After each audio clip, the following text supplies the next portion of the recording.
산부 예배에 참석하신 여러분을 주님의 이름으로 환영하고 축복합니다. 오늘만 예외적으로 옷을 이렇게 입겠습니다. 양해 부탁드립니다. 네, 그리고 한 가지 더 말씀드릴 게 있는데요. 지난주에 제가 설교한 내용을 검토하다가 좀 잘못된 부분이 있어서 말씀을 드립니다. 지난주에 제가 하나님 나라에서 그 나라에 해당하는 그리스어가 바실레이아라는 말씀을 드렸는데 왕이 왕권, 나라라는 뜻이 있습니다. 그런데 제가 나라라는 뜻은 없다 그랬는데 그건 아니고요. 나라라고 번역을 하면 조금 불분명해요. 왕이 왕권이 더 맞기 때문에 그런 의미에서 말씀드린 거니까 양해를 부탁드립니다. 네, 오늘 우리에게 주신 하나님의 말씀은 신약성경 누가복음 2장 1절에서 7절인데요. 제가 읽겠습니다. 그때 아구스도 황제가 내린 칙령에 따라 온 나라가 호적 등록을 하게 되었습니다. 이것은 구레뇨가 시리아에 총독으로 있을 때 행한 첫 번째 호적 등록이었습니다. 그래서 모든 사람들이 호적을 등록하러 고향으로 가게 되었습니다. 요셉도 다윗 가문의 자손이었으므로 갈릴리 나사렛을 떠나 유대 지방에 있는 다윗의 마을로 갔습니다. 이 마을은 베들레헴이라고 불렸습니다. 그는 약혼한 마리아와 함께 호적을 등록하러 갔습니다. 마리아는 그때 임신 중이었습니다. 이들이 베들레헴에 있는 동안 아기를 낳을 때가 되었습니다. 마리아는 첫 아들을 낳아 포대기에 싸서 구유에 눕혀 두었습니다. 그것은 여관에 이들이 들어갈 빈방이 없었기 때문입니다. 벌써 대림절 마지막 줄입니다. 시간이 참 빠르죠. 기다림이라는 주제로 지난 한 달간 시리즈 설교를 했습니다. 오늘이 마지막 설교입니다. 이 누가복음 말씀이 여러분에게 기다림의 신앙, 즉 대림절 신앙의 정수를 보여줄 것이라고 저는 믿습니다. 제가 초등학교 때 겪은 일이 있는데요. 좀 잠시 말씀드리겠습니다. 저희 가족은 당시 월세살이를 했습니다. 1987년부터 1990년 초까지였습니다. 2층짜리 단독주택이었는데요. 저희 가족은 2층에 살고 집주인은 1층에 거주했습니다. 2년 계약이네 계속 갱신을 해야 하는 것이었죠. 87년에 입주를 했고 2년이 지난 89년도에 계약을 이제 갱신하진 않고요. 그냥 집주인이나 저희 가정이나 그냥 그렇게 계속 살았던 것이죠. 그러다 저희 부모님이 그 아파트를 구매하기로 결정을 하시고 계약을 덜컥 했습니다. 1990년 초였습니다. 저희 가정이 당시 내 집을 이렇게 살 만한 형편은 아니었는데 어쩌다 보니 그렇게 됐습니다. 저희 어머니가 집 문제를 놓고 기도를 많이 하셨나 봐요. 그 기도를 하는데 어느 날 당시 출석하던 교회 담임 목사님께서 그냥 지나가시다가 이렇게 말씀하신 거예요. 그 집 사, 이렇게 말씀을 하신 겁니다.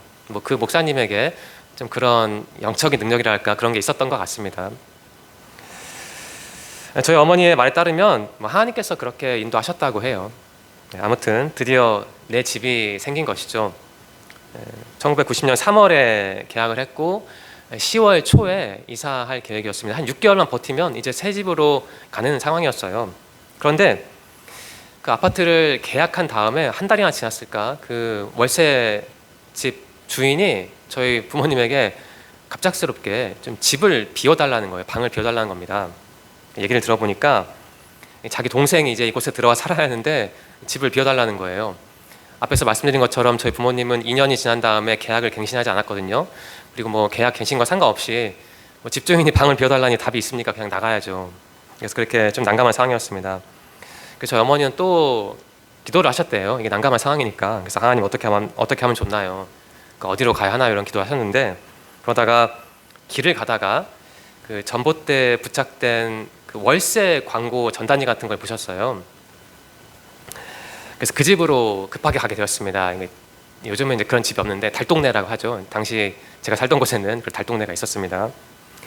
단기간에 거주할 곳을 찾기가 마땅치 않았어요. 요즘이야 집이 넘쳐나니까 또 이런 핸드폰 어플로 구할 수 있지만 당시에 그런 게 있습니까? 어쩔 수 없이 그냥 좀 험한 곳이라도 가서 살아야 하죠.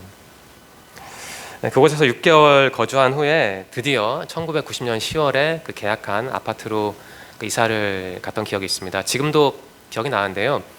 아파트에 이사 가서 그 화장실에 욕실에 있는 그 욕조에 물을 채웠는데 그 물 색깔이 좀 푸르스름한 그런 색이었어요. 그래서 어린 마음에 참 신기하다 그런 느낌을 받았던 기억이 지금도 납니다. 다소 민망하게 개인적인 그 이야기를 말씀드렸는데요. 제가 이 이야기를 말씀드린 이유가 있습니다.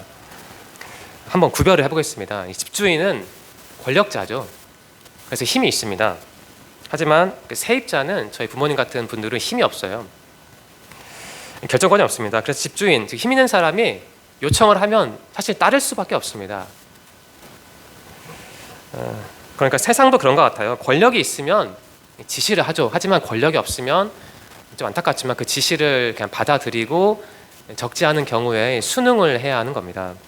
그러니까 예수님 당시에도 마찬가지였어요.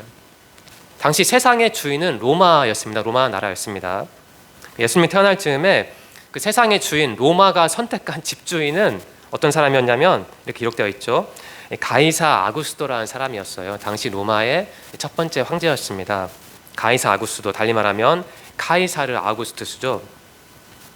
이 황제는 기원전 64년에 태어나서 기원 후 14년에 사망했으니까 예수님이 기원전 4년 그 이전에 태어난 걸로 알려져 있거든요. 그러니까 이 황제는 예수님의 생애 전반에 걸쳐 관련된 굉장히 중요한 인물입니다. 네, 누가복음 저자는 본문 1절에서 그때라는 표현을 써요. 왜 그때라는 표현을 썼을까? 아마 이 저자는 정확히 그 시기를 몰랐던 것 같습니다. 그래서 다소 좀 모호하게 그렇게 기록을 한 것 같아요. 자, 아무튼 그때 이 아구스도 황제가 호적 등록을 명령했습니다. 호적 등록이라 함은 인구 조사를 뜻합니다. 그러니까 온 나라 사람들이 인구 조사를 받도록 명령을 내린 건데, 여기서 온 나라라 함은 당시 로마의 지배를 받던 모든 지역의 그 사람들을 뜻합니다. 네, 아무튼 이렇게 인구 조사를 시켰는데요. 그 의미는, 그 의도는 간단합니다. 돈 때문이었습니다. 세금 징수를 하려면 인구를 파악해야 하기 때문에 인구 조사를 명령한 것이죠. 네, 2절에 이런 기록이 나오죠. 이것은 구레뇨가 시리아의 총독으로 있을 때 행한 첫 번째 등록이었습니다. 이러한 시리아라는 표현이 나오는데 다른 번역 성경을 보면 수리아라고도 하고요. 구약 성경에는 아람이라고 표기되는 곳이 바로 시리아, 이 수리아입니다. 오늘날 시리아와 많이 겹칩니다. 영토가. 한번 간단하게 지형을 정리해 보겠습니다. 본문에 나오는 시리아는 앞서 말씀드린 것처럼 오늘날 시리아인데 그 이스라엘 북쪽에 있고요. 튀르키예 동남쪽에 있죠. 예수님 당시에 갈릴리 호수가 있는 지역, 그 지역이, 그 위쪽 지역이 바로 시리아, 수리아라는 지역이었는데 당시 그 로마 황제가 임명한 총독, 그러니까 대리통치자죠. 그 총독이 다스리던 지역이 바로 시리아, 수리아였습니다. 그러니까 당시 시리아는 로마의 뭐 지방 정부, 뭐 주 그 정도로 정리하시면 됩니다. 당시 이스라엘은 그 시리아의 관할 구역이었습니다. 좀 정리가 되시죠? 그 위치가. 예수님의 탄생 기사는요, 마태복음 1장에도 나옵니다. 마태복음의 기록은 그런데 누가복음의 기록, 오늘 본문 말씀과 완전히 다릅니다. 마태복음 1장을 보시면 로마 황제가 인구 조사를 명령했다, 그런 기록이 나오지 않습니다. 그것만이 아니에요. 무슨 뭐 총독이네 시리아네 그런 단어도 나오지를 않습니다. 제가 한번 그 평행 본문 마태복음 읽어드릴게요. 1장 18절부터인데 이 본문 말씀과 한번 머릿속으로 비교해 보시기 바랍니다. 다 읽진 않고 부분적으로 읽겠습니다. 일단 마태복음 1장 18절인데요. 예수 그리스도는 이렇게 태어나셨습니다. 예수님의 어머니인 마리아는 요셉과 약혼을 했는데 두 사람이 결혼도 하기 전에 성령에 의해서 마리아가 임신하게 된 사실이 밝혀졌습니다. 마리아의 남편 요셉은 의로운 사람이었습니다. 그는 마리아를 창피하게 만들고 싶지 않아서 조용히 파혼하려고 하였습니다. 요셉이 이 일을 생각하고 있을 때 꿈에 주의 천사가 나타났습니다. 천사는 요셉에게 이렇게 말했습니다. 다윗의 자손 요셉아, 마리아를 아내로 삼는 것을 두려워하지 마라. 마리아가 아기를 가진 것은 성령께서 하신 일이다. 이렇게 기록이 되어 있고요. 좀 내려가면 24절인데요. 요셉은 잠에서 깬 후 주의 천사가 명령한 대로 했습니다. 요셉은 마리아와 결혼하였습니다. 그러나 마리아가 아들을 낳을 때까지 요셉은 잠자리를 같이 하지 않았습니다. 그리고 아들을 낳자 이름을 예수라고 불렀습니다. 이렇게 기록되어 있습니다. 뭐 황제, 총독, 시리아 뭐 이런 단어가 나오지 않죠. 그런데 누가복음은 동일한 일을 묘사하면서 이렇게 당대 최고 지도자들의 이름을 거론을 합니다. 왜 그럴까요? 그 이유가 뭘까요? 굳이 그렇게 할 필요가 없는데 왜 당시 대통령, 뭐 총독 그런 사람들의 이름을 말을 했을까요? 누가가. 그 목적이 있었습니다. 신학적인 목적이 있었어요. 그게 뭐냐면 이런 거예요. 그러니까 누가복음 저자는 설명을 하고 싶었던 거예요. 어떤 설명이냐면 당시 세상의 통치자, 가장 위에 있는 사람, 뭐 대통령, 총독이든 간에 누구든 간에 그런 사람들도 하나님의 계획을 실현하는 도구에 불과하다. 이러한 자신만의 신학을 전달하려고 그렇게 이름을 거론을 했던 겁니다. 그러니까 세상에서 아무리 최고위층이라도 대통령이라도 황제라도 하나님은 그 사람들보다 위에 있다. 이 사실을 말하기 위해서 이 누가를 쓴 분은 혹은 편집한 분은 누가복음을 쓴 분은 그런 황제들의 이름을 거론했던 것이죠. 절대자 하나님의 섭리에 따라 그 사람들도 움직였다는 거예요. 무엇을 위해 움직였나요? 예수님의 탄생, 그 역사를 위해 움직였다는 겁니다. 이게 바로 누가복음을 쓴 분의 신앙, 그 해석입니다. 그 해석이 누가복음 저자의 그러니까 신앙이라는 거예요. 그러니까 예수님의 탄생과 관련된 그 기록을 기준으로 보면 마태복음을 쓴 사람과 누가복음을 쓴 사람의 해석이 달라요. 그 신앙이 그렇게 다른 겁니다. 신앙의 색깔이요. 물론 본질은 동일하겠지만 표현하는 방식이 그렇게 달라요. 자, 청년분들에게 권면 드리고 싶은 내용이 있습니다. 좀 이 점을 꼭 기억해 주셨으면 좋겠는데요. 신앙은 어떻게 얘기하면 어떻게 보면 그냥 해석이에요. 해석. 신앙은 해석입니다. 그러니까 내 삶의 궤적을 내가 근사하게 해석하면 나는 근사한 신앙인입니다. 한번 여러분에게 적용해 보시기를 바랍니다. 여러분도 이 누가복음을 쓴 사람처럼 여러분의 인생을 좀 신학적으로 해석할 필요가 있는 것 같아요. 저는 그러한 권면을 드리고 싶어요. 가령 여러분이 특히 겪는 좀 어려운 일들이 있을 텐데 좀 고난이 있잖아요. 그것을 그냥 방치하면 안 되고 가공을 해야 하는 겁니다. 신학적으로, 신앙적으로 근사하게 가공을 하는 게 우리 신앙인에게는 굉장히 중요한 과정이라는 것이죠.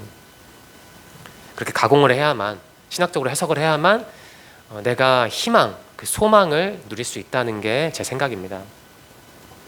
제가 설교 초반에 좀 민망하게 개인적인 저희 어머니에 관한 간증을 했는데요. 제가 그 간증의 내용을 설교를 쓰기 전에 확인을 해야 하니까 뭐 거짓을 말씀드릴 수 없으니까 어머니와 통화를 당연히 했습니다. 저는 다 기억을 할 수 없어서 통화 중에 저희 어머니가 뭐 이런저런 말씀하셨는데 그 중에 제 기억에 남는 게 두 가지가 있었어요. 이런 말씀하셨거든요. 하나님이 계획을 하셨다. 그리고 다른 하나가 하나님이 인도하셨다. 이러한 말씀을 하시는 거예요. 뭐 엄밀히 따져보겠습니다. 뭐 저희 부모님이 당시 아파트를 계약을 하고 뭐 집에서 거의 쫓겨나다시피 했는데 길을 가다가 뭐 전봇대에 붙은 월세집 광고를 보고 뭐 그 집에 들어와 살고 이런 과정이 뭐 어떻게 하나님의 인도하심을 계획했습니까? 사실 우연도 있죠. 그렇지 않겠습니까? 물론 저희 어머니도 그렇게 말씀하셨어요. 우연도 있다고. 하지만 다른 한편으로 저희 어머니는 그것을 하나님의 계획으로 인도하심으로 그렇게 받아들이는 거죠. 참고로 저희 어머니는 교육을 많이 받지 못했습니다. 그래서 최근에 몇 년 전에 고등학교 졸업을 하시고 다른 어떤 과정을 통해서 최근에 대학에 들어가셨는데요. 당시 1990년대 당시 저희 어머니는 이제 교육을 많이 못한 상태였죠. 지방의 소도시에 살던 20대 후반 여자도 뭐 저희 어머니가 1959년생이니까 1990년도에는 뭐 29그쯤 되셨겠죠, 만으로. 그렇게 별 볼 일 없는 소도시에 살던 별로 교육받지 못한 여자도 자신의 고난을 그렇게 해석을 하잖아요. 그냥 다 순응하지 않고, 그러니까 집에서 쫓겨나고 그런 상황을 그냥 순응하지 않고 신앙적으로 해석을 하잖아요. 그러니까 하나님과 자신의 관계라는 토대를 통해서 아픔을, 고민을, 고난을 해석을 한 겁니다. 그처럼 부족한 저희 어머니에 비하면 여러분은 정말 스펙이 높은 분들이에요. 여기 있는 청년분들은. 그렇다면 여러분도, 청년분들도 인생을 그냥 주어진 대로 뭐 닥치는 대로 살 게 아니라, 여러분이 닥치는 대로 산다는 게 아니라 표현을 하자면 그렇게 순응하면서 살 게 아니고 어떻게 살아야 하냐면 잘 해석을 해야지요. 해석을. 그냥 그 아픔을 그대로 다 내 몸에 받아들일 게 아니고. 제가 이전에 우리 성준 형제 그리고 지혜자매 그리고 유진자매와 함께 카페에 간 적이 있습니다. 거기서 이런저런 얘기를 하다가 그 유진자매와 제가 지혜자매에게 이런 권면을 했죠. 삶을 살다가 좀 힘든 일이 있으면 꼭 해석을 하시라. 제가 해석이라는 단어를 2-3번 써서 그런 권면을 드렸습니다. 해석을 꼭 하라고요. 제 어머니를 제가 자랑한 게 아니고요. 그 예는 들어야 하는데 뭐 추상적인 다른 나라 사람 예 들 수도 없고 뭐 옛날 얘기 들 수도 없어서 저희 어머니에 관한 얘기를 드린 거니까 어떤 오해는 없었으면 합니다. 특별히 이 누가복음 저자의 그러한 신앙을 제가 좀 쉽게 설명하기 위해서 저희 어머니 예화를 들은 거니까 양해해 주시기 바랍니다. 네, 본문으로 돌아오겠습니다. 어쨌든 그 로마 황제의 명령에 따라서 예수의 부모는 당시 거주하던 갈릴리 지방을 떠나서 남쪽으로 그 베들레헴으로 내려와야 했습니다. 누가복음 저자는 예수의 그 아버지 요셉의 고향을 여기는 마을이라 기록되어 있는데 고향을 베들레헴으로 소개를 하죠. 요셉은 자기 약혼자 마리아를 데리고 그렇게 베들레헴으로 향했고 도착을 했습니다. 당시 마리아는 물론 예수로 임신한 상태였죠. 제가 6절과 7절을 다시 읽겠습니다. 이들이 베들레헴에 있는 동안 아기를 낳을 때가 되었습니다. 마리아는 첫 아들을 낳아 포대기에 싸서 구유에 눕혀두었습니다. 그것은 여관에 이들이 들어갈 빈 방이 없었기 때문입니다. 라는 기록이 있죠. 이 누가복음은요 마태복음과는 다릅니다. 예수님의 탄생을 기록한 장면을 보니까 굉장히 기록 방식이 담백하고 현실적이죠. 하지만 마태복음은 완전히 다릅니다. 뭔가 표현하자면 굉장히 거창하죠. 자, 보시면 누가복음에는 무슨 포대기, 구유, 여관 이런 단어가 나오죠. 왜 굳이 그런 일상적인 단어, 조금 그런 편하게 우리가 사용할 수 있는 단어를 굳이 왜 예수님 같은 위대한 분의 탄생에 그런 단어를 동원해서 표현했을까 저는 생각을 해봤습니다. 의도가 있는 것 같아요. 그러니까 누가복음 저자는 이것을 의도한 거예요. 예수님의 탄생이 아주 낮은 장소였다. 그것을 강조하려고, 누가복음 자체가 그렇잖아요. 그것을 강조하기 위해서 이러한 그 여관인의 포대기의 구윤의 이러한 표현을 썼던 것이죠. 그러니까 여러분도 혹시 시간이 되신다면 이 마태복음과 누가복음을 비교해 보시고 어떠한 차이가 있는지 한번 보십시오. 그렇게 물론 신앙이라는 건 똑같겠지만 그것을 표현하는 방식이 다른 겁니다. 지금까지 본문을 좀 빠르게 해설했는데 이제 우리가 한번 적용해 볼까요? 적용이라 하는데 그럼 어떻게 적용하면 좋을까? 저는 일단 이렇게 한번 정리를 하고 싶습니다. 제안을 하고 싶은데요. 이렇게 간단히 정리할게요. 인생이 아무리 어둡고 답답하고 힘들어도 여러분과 저는 소망을 품어야 할 것 같습니다. 저는 본문 말씀을 통해서 하나님께서 그리고 누가복음 저자가 우리에게 그러한 메시지를 준다고 생각해요. 그러니까 소망을 품으라, 희망을 가져라 이러한 메시지를 준다고 생각합니다. 오늘 설교의 주제는 기다림인데요. 제가 지난 3번의 설교를 통해서 대림절 신앙, 즉 기다림의 신앙을 구체화하지 않았습니까? 첫째 주와 두 번째 주 설교를 통해서 기다림의 신앙을 예수님의 정체성을 아는 그 신앙으로 구체화하자라는 말씀을 드렸고 제안을 드렸고, 지난주 설교를 통해서는 기다림의 신앙을 회개, 하나님 나라 그리고 희망이라는 단어를 통해서 구체화했습니다. 오늘 설교는 지난주 설교와 좀 비슷합니다. 희망, 소망이라는 단어가 나오니까요. 주님을 기다리는 대림절 신앙이란, 또 주님을 기다리는 대림절 신앙을 품은 신앙이라면 제 생각에 어려움 속에서도 좌절을 하지 않아야 할 것 같습니다. 다르게 표현하면 어려운 일을 겪어도 소망을 품어야 하는 것이죠. 그러한 사람이 대림절을 온전히 살아내는 신앙인이라고 저는 그렇게 생각합니다. 예수의 부모는 당시 세계 최고의 권력자의 명령에 따라서 굉장히 수동적으로 몸을 움직여야 했습니다. 우리나라도 일본의 지배를 받았잖아요. 당시 이스라엘 사람들은 로마의 지배하에 있었습니다. 로마 황제는 세금을 거두려고 인구조사를 실시했어요. 말하자면 세계의 집주인이 힘없는 세입자들에게 명령을 한 것이죠. 야, 너네들 저쪽으로 가. 집주인이 그렇게 명령을 하니 어떻게 하겠습니까? 아주 속된 말로 저렴한 표현으로 까라면 까야 하는 것이죠. 그러한 상황이었던 거예요. 좀 심하게 표현을 하면 마치 저희 부모님이 30년 전에 그 월세집에서 실질적으로 쫓겨났듯이요. 자, 예수의 부모는 그렇게 쫓겨나서 익숙한 갈릴리 지방을 떠나 베들레헴으로 갔습니다. 여러분, 가는 길에 그 두 사람의 마음이 어떠했을까요? 그렇게 기분이 좋지는 않았겠죠. 힘들었을 겁니다. 당시에 마리아는 임신한 상태였거든요. 남편은 걱정했을 거예요. 이런 상태로 우리가 움직여도 되나? 좀 번거롭기도 하고 또 위험하기도 하지요. 먼 길을 가야 하는데. 제가 가끔 챗 GPT를 활용을 합니다. 저도. 그래서 설교를 준비하다가 좀 시간이 있어서 이 장면에 관한 질문을 제가 챗 GPT에 했던 이러한 답변을 주더라고요. 그대로 읽어드리겠습니다. 한번 잘 들어보십시오. 챗 GPT가 한 말입니다. 갈릴리 나사렛에서 베들레헴까지의 거리는 약 110km에서 120km로 추정됩니다. 틀린 거죠. 사실은 140, 150인데 챗 GPT도 틀리는 거예요. 이 거리는 현대의 도로 기준이 아니라 고대의 도로 이동 경로를 기준으로 한 것입니다. 당시의 길은 직선으로 이동하기 어려웠으며 갈릴리에서 베들레헴으로 이동하려면 사마리아를 피하거나 산악 지형을 지나야 했기 때문에 도보로는 약 4에서 7일 정도가 걸렸을 것으로 보입니다. 이 거리는 요셉과 마리아가 예수님의 탄생을 위해 여행한 실제 여정을 이해하는 데 중요한 요소로 당시 상황에 어려움을 상기시키며 본문의 의미를 더 깊게 묵상하도록 돕습니다. 이런 말을 하더라고요. 상당히 좀 처음에는 좀 수치가 그 거리가 좀 틀렸는데 내용을 들어보니까 제 생각에는 나름대로 기특하더라고요. 제가 볼 때는 좀 맞는 말 같아요. 우리에게 의미를 주죠. 이 사람들이 이동할 때 그 어려움이 있었는데 그게 본문 말씀을 묵상하는데 그 의미를 준다는 거예요. 아무튼 이 첫 GPT의 답변처럼 예수의 부모는 갈릴리에서 베들레헴으로 이동하면서 어려움을 겪었습니다. 그 사람들이 소망을 품었다는 기록은 이 본문에 없어요. 소망이라는 단어가 나오지를 않습니다. 하지만 저는 이렇게 생각해요. 적어도 마리아는 이렇게 힘들게 이동하는 상황에서도 그 소망을 품었다고 볼 근거가 있습니다. 그게 무엇이냐면 그 본문은 아닌데요. 본문 앞선 내용인데 그 1장 46절이죠. 마리아 그 찬가가 나오지 않습니까?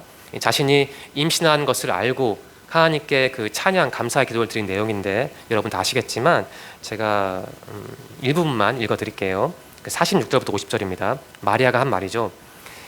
내 영혼이 주님을 찬양합니다. 내 영혼이 나의 구주 하나님을 기뻐합니다. 그것은 주님께서 이 여종의 비천함을 돌보셨기 때문입니다. 이제부터 모든 세대가 나를 복되다 할 것입니다. 그것은 전능하신 분이 내게 이 큰일을 행하셨기 때문입니다. 주님의 이름은 거룩합니다. 주님의 자비하심은 하나님을 두려워하는 자에게 대대로 있을 것입니다. 라고 마리아는 그 기쁨과 감사의 찬양을 기도를 하나님께 올려드렸습니다. 마리아는 갈릴리에서 베들레헴까지 약 100km가 넘는 거의 150km에 육박한 거리를 걸어가면서 아마 굉장히 힘들었을 겁니다. 하지만 그럼에도 불구하고 마리아는 희망을 품었던 것 같아요. 왜냐하면 자기 뱃속에 예수가 아들이 있으니까요. 아마 그 아내의 그러한 모습을 보면서 남편 요셉도 희망을 품었을 것 같습니다. 자, 예수의 부모처럼 여러분에게도 예수의 부모의 입장과 여러분의 입장을 한번 비교해 보십시오. 예수의 부모가 당시 로마 제국 황제의 명령을 받아서 수동적으로 움직였듯이 여러분도 때로는 오늘날의 로마, 그 한국 사회의 지시를 받아서 수동적으로 움직일 때가 많이 있지 않습니까? 여러분의 삶을 한번 들여다보십시오. 마치 로마 제국이 예수의 부모를 좌지우지했듯이 이 한국 사회가 여러분을 가만히 편하게 두진 않잖아요. 여러분의 꿈과 계획을 뒤흔들기도 할 겁니다. 때로는 여러분이 돈의 위력 앞에서 긴장하고 또 고개를 숙이는 일도 분명히 발생을 하잖아요. 하지만 여러분 이 점을 꼭 기억해 주셨으면 좋겠습니다. 여러분은 눈에 보이는 힘든 상황에 너무 심하게 매몰되서는 안 됩니다. 여러분의 몸과 마음을 바짝 긴장시키는 어떤 부장의 말, 그 회사의 업무, 또 그러한 여러 가지 요소들이 있을 텐데 그러한 일이 있다 하더라도 그러한 상황에 사람의 말에 그 조건에 너무 심하게 사로잡히는 건 우리에게는 여러분에게는 맞지 않는 것 같아요. 비록 내가 한국의 그 구레뇨의 요청에 고개 숙여서 인구 조사에 응한다 하더라도 내 의지와 상관없이 내 땅을 떠나 베들레헴으로 간다고 하더라도 마음에는 그 희망을 품어야죠. 소망을 품어야죠. 왜냐하면 우리는 그리스도인이니까요. 그게 신앙인의 자세, 특별히 그 대림절을 지키는 그 신앙인의 태도가 아니겠습니까? 신앙적인 소망은 물론 위에서부터 내려올 때가 있습니다. 내가 정말 좌절하고 힘들고 어려울 때, 내가 어찌할 수 없을 때 하나님께서 은혜를 말 그대로 위에서 아래로 투척 그냥 주시기도 하죠. 하지만 꼭 그러한 은혜만 있겠습니까? 내가 노력을 해서 얻는 은혜도 분명히 있겠죠. 제가 앞에서 노력이라는 단어를 썼는데 내가 노력해서 얻는 은혜라 함은 다르게 표현하면 그 해석을 해야 한다는 겁니다. 나에게 주어진 그 어려움을 해석을 할 때 내가 하나님의 은혜도 더 빨리 더 많이 받을 수 있지 않겠습니까? 만일 여러분의 환경이 좀 열악하고 여러분의 삶에 어려운 일이 있다면 반드시 해석을 해야 합니다. 그 상황에 고개 숙이고 막 수긍하고 고민할 게 아니고 여러분과 하나님의 관계를 통해서 그 상황을, 현실을 좀 긍정적으로 해석을 해보세요. 이 본문 말씀을 기초로 해서요. 현실에 무조건 순응하는 건 그리스도인 청년들에게 옳지 않다고 저는 생각합니다. 누가복음 저자는 앞에서 말씀드린 것처럼 마태복음 저자와 달랐습니다. 예수님의 탄생을 묘사하면서 로마 제국을 언급하잖아요. 이게 뭘 의미할까요? 아무리 세계 최고의 권력을 가진 사람이라도 하나님의 계획에 있어서는 도구에 불과하다는 겁니다. 그러니까 우리가 그러한 사람들을 마냥 두려워만 할 것은 아니라는 거예요. 그 사람들 위에 있는, 너머에 있는 그 하나님을 봐야 한다는 것이죠.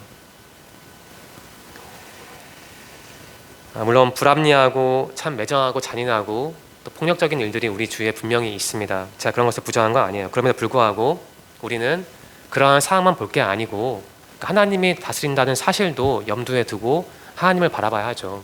하나님의 다스림을 인정해야 한다는 겁니다. 제가 지난주에 천국이라는 단어를 설명하면서 같은 단어가 하나님 나라, 바실레이아라고 하지 않았습니까? 하나님 나라가 바로 무엇이겠습니까? 바실레이아, 통치, 왕권, 지배, 그런 뜻이죠. 하나님의 통치, 지배, 왕권을 내가 받아들이면 나는 천국에 있는 것입니다. 여러분의 삶이 때로는 참 어렵지 않습니까? 내가 원하는 회사에서 일하고 싶지만 그게 늘 내가 원하는 대로 할 수 있나요? 때로는 내가 원치 않는 회사에서 고개 숙이면서 좀 험한 말 들어가면서 일도 해야 하죠. 새로운 일을 시작하고 싶지만 내 마음대로 내 인생을 이렇게 흘러가게 할 수 있나요? 때로는 경제적인 여건이 허락하지 않아서 새로운 일을 하고 싶지만 내가 어떻게 하는지 알고 있지만 돈이 없어서 그 일을 실행하지 못할 때도 분명히 있죠. 내 생각에 나는 준비가 된 사람인데, 유능한 사람인데 다른 사람들은 나를 내 가치를 낮게 평가합니다. 그러한 일들이 많이 일어나잖아요. 우리 삶에 분명히 고난과 어둠과 고통이 있는 것이죠. 하지만 바로 그때 우리가 무엇을 해야 하겠습니까? 이 대림절 신앙에 기초한다면 그때 우리는 예수님을 기다려야 하는 거예요. 나의 어려운 환경 너머에 있는 그분께 시선을 고정할 때 내가 소망도 누리고 희망도 누릴 수 있는 거 아니겠습니까? 소망을 얻으려면 때로는 노력을 해야 합니다. 내가 처한 환경과 조건을 그냥 마냥 부정적으로 볼 게 아니고 이 본문 말씀에 기초해서 그 환경과 상황을 가공해야 하는 것이죠. 하나님과 나의 관계에 기초해서 나에게 주어진 어려움을 그것을 해석을 해야 하는 거예요. 해석을요. 가령 이렇게 해석할 수 있죠. 내가 지금 비록 갈릴리에서 이렇게 쫓겨나지만 베들레헴에 도착할 것이다. 여러분 그 베들레헴의 뜻을 아십니까? 베이트, 집이란 뜻이고 레헴은 빵이란 뜻이죠. 양식이란 뜻이에요. 예수님이 태어난 곳은 빵의 집, 양식의 집이었어요. 우리에게 준 의미가 있습니다. 예수님이 우리 삶에 빵이 된다는 거예요. 또 다르게 표현하면 예수님이 우리 삶에 정신적인 영적인 빵, 양식이 된다는 겁니다. 그러니까 이 베들레헴 지명 자체에도 핵심적인 메시지가 담겨 있어요. 빵의 집에서 태어나신 예수님을 믿는다면 우리는 양식을 얻는 것이죠. 몸의 양식도 얻고 마음의 양식도 얻고 신앙의 양식도 얻는 거예요. 그렇게 해석을 하시면 될 것 같습니다. 여러분이 갈릴리에서 쫓겨날 때가 있을 텐데 그때 해석을 하세요. 꼭 여러분의 삶을 수긍하지 말고. 설교를 마치겠습니다. 3일 후에는 성탄절이네요. 기다림의 끝이 보입니다. 지난 3주 혹은 4주 동안 여러분은 어떻게 사셨습니까? 그 대림절 신앙을 나름대로 잘 묵상하시고 교훈을 얻으셨으면 그 교훈을 삶에 적용을 하셨나요? 예수님을 기다린다는 건 그분의 정체성을 아는 겁니다. 회개하고 하나님 나라를 누리고 그래서 희망을 얻는 거예요. 그렇게 살아갈 때 우리가 그 대림절 신앙인답게 사는 것이죠. 지금 한국 사회를 보면 여러모로 힘들고 어지럽습니다. 정치적으로 봐도 그렇고 경제적으로 사회적으로 봐도 참 힘들고 어렵죠. 뭔가 답답합니다.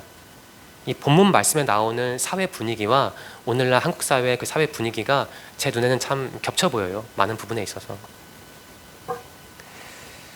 청년들에게 마지막으로 권면을 드리겠습니다. 여러분이 참 답답하고 힘들고 어두운 한국 사회를 통과하고 계시는데 저는 꼭 이러한 권면을 드리고 싶어요. 좌절을 하지 않을 수는 없죠. 좌절하기보다는 힘을 내시길 바랍니다. 참 식상한 표현인데 꼭 희망을 가지셨으면 좋겠어요. 다시 다르게 표현하면 여러분이 겪는 어려움에 고개 숙이지 말고 꼭 성경 말씀을 통해서 그 어려움을 해석하시기 바랍니다. 제가 한 가지 예를 드렸는데 제가 드린 말씀을 응용하셔서 여러분의 어려움을, 고통을 꼭 해석을 하시기 바랍니다. 신앙적으로요. 요셉과 마리아처럼 여러분도 기쁜 마음으로 베들레헴으로 향하기를 바랍니다. 요셉과 마리아의 여정 겉으로 볼 때는 그 강제적인 명령이었잖아요. 하지만 그 이면에는 하나님의 인도하심이 분명히 있었습니다.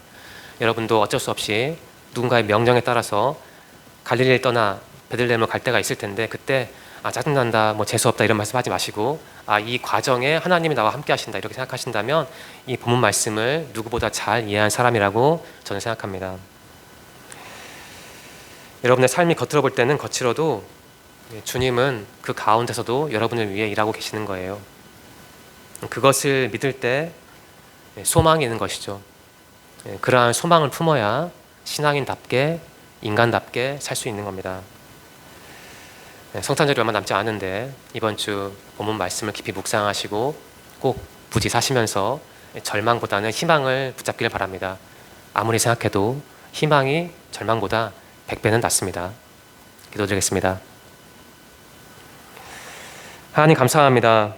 오늘도 예배를 드리고 성경 말씀을 통해 교훈을 얻게 하시니 감사합니다. 그 교훈을 우리 마음에 간직하고 살아가기를 원합니다.